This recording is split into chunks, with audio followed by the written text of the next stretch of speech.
Sir, सर्वपक्षीय बंजारा समाजाचे विचारमंथन बैठक अजून मेळावा झाला, तर या संदर्भामध्ये काय काय याच्यामध्ये मंथन करण्यात आलं, काय काय प्रतिक्रिया दिल्या समाजाने? बऱ्याच मागण्या करण्यात आल्या. हां, पत्रकार बंधूंनो,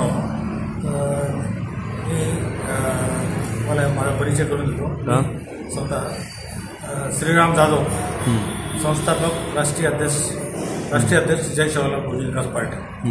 आमचा आज इथे सकल गोर बंजारा समाज व जय सेवालाल बहुजन विकास पार्टीच्या वतीने विचारमंथन बैठक आयोजित करण्यात आली होती. वेगवेगळ्या विषयावर ते विषयवार मुद्दे मांडण्यात आले होते. सामाजिक आहे, आर्थिक आहे, राजकीय आहे, या सगळ्या गोष्टी त्यामध्ये आम्ही कव्हर झाल्यात त्याच्यामध्ये. आणि त्या अनुषंगाने वेगवेगळ्या वक्त्याची इथं भाषणे झाली आणि त्याबाबत सगळ्यांनी विचार मांडले. तर पहिला मुद्दा जो होता आमचा, बंजारा समाजाला एसटी या प्रवर्गात समावेश करण्यात यावे केंद्र सरकारकडून, राज्य सरकारकडून.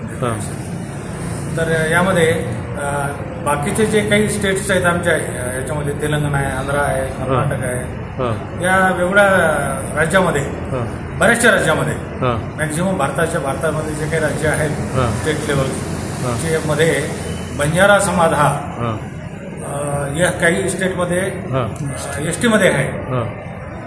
जसं की आंध्रा आणि तेलंगणामध्ये एसटीमध्ये आहे, कर्नाटकमध्ये एससीमध्ये आहे. अशा बऱ्याचशा स्टेटमध्ये एससी आणि एसटीमध्ये हा प्रवर्ग मोडतो एसटीमध्ये, अनुसूचित जमातीमध्ये. तर आमची मागणी आहे की महाराष्ट्रातल्या बंजारा समाजाला, सर्व जो काही सकल बंजारा समाज आहे महाराष्ट्रामध्ये, या समाजास एसटी या प्रवर्गात अनुसूचित जमातीमध्ये समावेश करण्यात यावं असं आम्ही केंद्र सरकार व राज्य सरकारना मागणी केलेली आहे. आणि त्या अनुषंगाने आमचे निवेदनं वगैरे राष्ट्रपती, प्राईम मिनिस्टर आणि बाकी सर्व खासदार, आमदार यांना आम्ही निवेदनं देत आहोत पार्टीच्या वतीनं. ते आम्ही सगळे निवेदन वगैरे केलेली आहेत आमची, आणि त्या अनुषंगाने आमचे प्रयत्न चालू आहेत.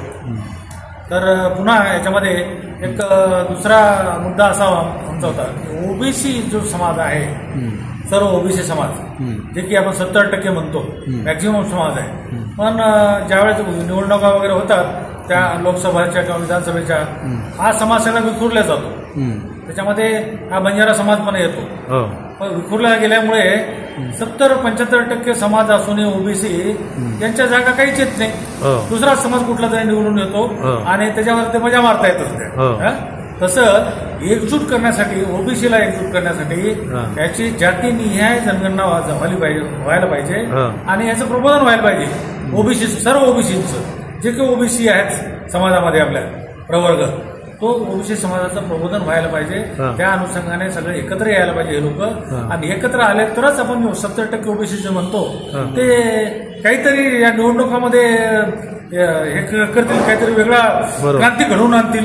ही क्रांती घडवून आणण्याकरता आम्ही आता स्टेट लेवलला किंवा मोठमोठे मोर्चे काढून त्याचं आम्ही प्रबोधन करणार आहोत, आणि ओबीसीचं आणि बाकी सर्व समाजाचं याच्यामध्ये. तुमच्या भटक्या विमुक्तमध्ये काही लोकांनी बोगस प्रमाणपत्र घेतलेले आहे, तर ते बोगस खूप झालेले आहे, त्याच्याबद्दल विशेषतः याच्यामध्ये आज विषय होता आमचा.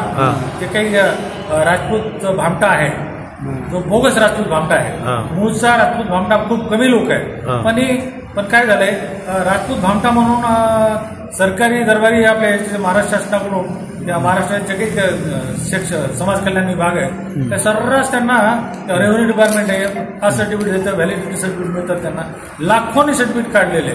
जसं आपल्या मराठा समाजामध्ये आता ओबीसी काहीतरी टाकलं आपल्या मुख्यमंत्री साहेबांनी, मराठ्याचं राजकारण आतापर्यंत मराठा समाजामध्ये ओबीसीच्या जीवावरच झालेलं आहे. ओबीसीचे काही 58 लाख इश्यू झालेत ओबीसी सर्टिफिकेट काही न करता, आणि तिथे सुप्रीम कोर्टामध्ये ते बरखास्त झालेलं आहे सगळं, ओबीसी मध्ये घेऊ नका म्हणून. तर यांच्या लेव्हलचं जे राजकारण आहे, हे राजकारण हे चालवतायत. हे सरकारी अधिकाऱ्यांना सांगतायत की इतके सर्टिफिकेट गेले, आमचं असं झालं तसं झालं. आणि अजूनही जरांगे पाटलाचं चालूच आहे की आम्हाला ओबीसी प्रवर्गातून घ्या. तर आमची मागणी राहणार आहे आजच्या याच्यामध्ये, आमच्या याचा पार्टीचा पण आहे, या सकल गोर बंजारा समाजाच्या वतीने आहे आणि आमच्या जय जवाहरलाल पार्टीच्या वतीने मागणी होती की मराठा समाजाला ओबीसी मध्ये घेऊ नका.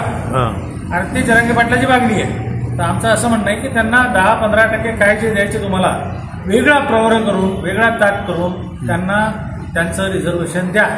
सेंट्रल गव्हर्नमेंटनी आणि राज्य सरकारने याच्यामध्ये त्वरित हालचाली करून कारवाई करून त्यांना मराठ्यांना रिझर्वेशन मिळवून द्यायला पाहिजे. याच्यामध्ये आमचं कुठलंही दुमत राहणार नाही. बंजारा विकास पार्टीकडून जी समजा आता विधानसभा येणार आहे या पार्टीकडून काही उमेदवार उभे करणार आहे का? जय सेवालाल 70 ते 80 उमेदवार विधानसभेचे आम्ही स्वतः तिकीट देऊन त्यांना 70 ते 80 कॅन्डिडेट आम्ही उभे करणार आहोत विधानसभेला. जर युती झाली उद्धव बाळासाहेब ठाकरे याचे महाविकास आघाडीशी तर चांगलंच आहे. तुमची चर्चा चालू आहे त्यांच्या चालू आहे चर्चा चालू आहे. अजून ते आमचं फायनल झालेलं नाहीये. जसं प्रकाश आंबेडकरची चर्चा होते नंतर सगळं बिस्कटून जातं काम. अजून आमचं काही झालेलं नाहीये.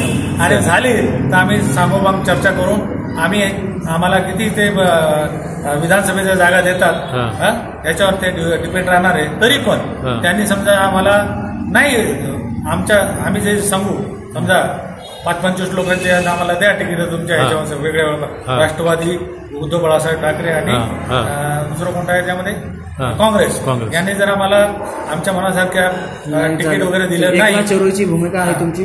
मित्रपक्ष म्हणून आम्ही राहू त्यांच्यासोबत. पण आमच्या मनासारखं ते काम व्हायला पाहिजे.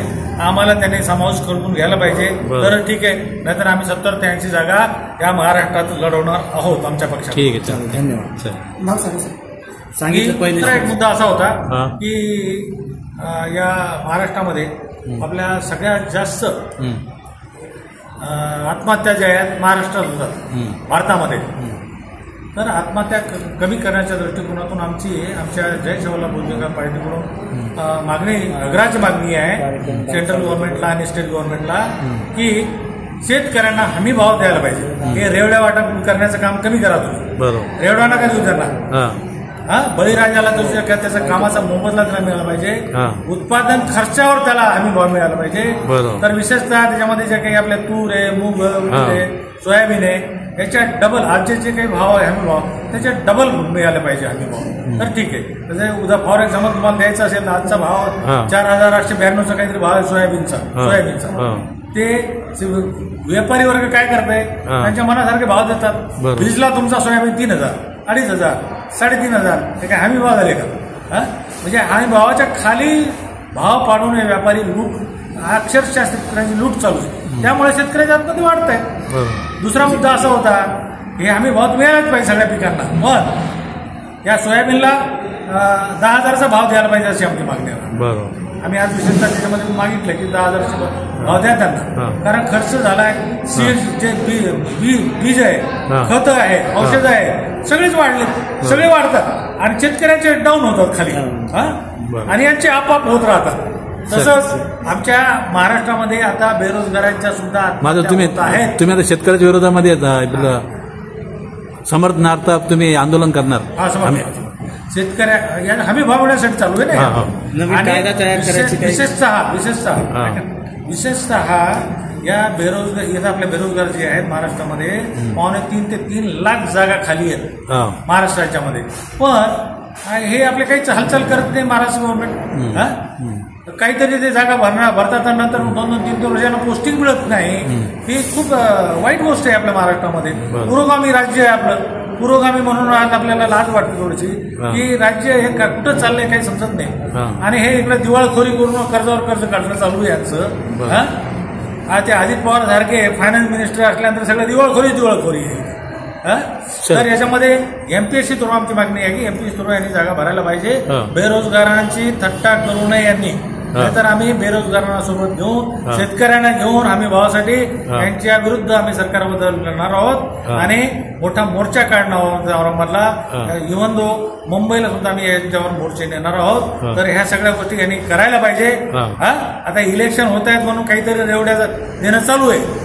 लाडकी बहीण अमुक बहीण तमुक बहीण अहो लाडकी बहीण वगैरे लाडका भाऊ लाडकी बहीण करू नका, आम्हाला हमी भाव द्या, आम्हाला काही देऊ नका. बळीराजाला हमी भाव द्या, त्याच्यात तो खुश राहणार आहे, त्याच्या उत्पादन खर्चावर त्याच्या मेहनतीचं काहीतरी तुम्ही फळ द्या त्याला, तरच तो काहीतरी वर येईल आर्थिकदृष्ट्या. नंतर शेतकरी पुन्हा आत्महत्या केल्याशिवाय राहणार नाही. बेरोजगार सुद्धा आत्महत्या करतायत, यांनी सुद्धा एमपीएससीच्या जागा भराव्यात. टप्प्याटप्प्यानं 3 लाख एकदाच काही भरणार नाही, पण टप्प्याटप्प्यानं भरावा आणि लगेच एका वर्षामध्ये पोस्टिंग यांना देण्यात यावं. सिलेक्शन झाल्यानंतर मेरिटनुसार यांना पोस्टिंगची सुद्धा व्यवस्था करण्यात यावी. हे ढेपाळलेलं सरकार काहीच करत नाही, ना हमी भाव देत, ना बेरोजगाराचं समाधान करत, काहीच करत नाही. त्यामुळे आता आजकाल शेतकऱ्यांचे मोर्चे निघत आहेत, बेरोजगारांचे मोर्चे निघत आहेत. मागे एका दिवशी 2-2 परीक्षा घेतल्या यांनी, म्हणजे IBPS म्हणून बँकेची परीक्षा आहे आणि महाराष्ट्र लोकसेवा आयोगाची एकाच दिवशी 2 परीक्षा. कसं काय शक्य हो? अब समजा बेरोजगाराने एक बेरोजगार याच्यासाठी MPSC साठी बसला ना IBPS साठी बसला, तर 2-2 परीक्षा देईल कसं? त्यावेळेस आम्ही सुद्धा उठाव केला होता आणि ती MPSCची परीक्षा रद्द करायला लावली. मागच्या काहीतरी संडेला होती, मागच्या संडेला. तर ती परीक्षा रद्द झाली. फक्त IBPC बँकेची परीक्षा झाली, MPSCची परीक्षा अजून व्हायची आहे. तर शासनाला आमची विनंती आहे, याने त्वरित MPSCला जागा करून झोपलेलं महाराष्ट्र लोकसेवा आयोगाला जागे करून बेरोजगारासाठी लवकरात लवकर MPSCच्या जागा आणि परीक्षा लवकरात लवकर घ्यावा आणि त्यांना नोकऱ्या कशा मिळतील या दृष्टिकोनाला प्रयत्न करावे, हीच आमची आग्रहाची मागणी राहणार आहे. ठीक आहे, धन्यवाद. नसता आम्ही मोर्चे आंदोलन काढून या सरकारचा निषेध करणार आहोत. ठीक आहे, थँक्यू.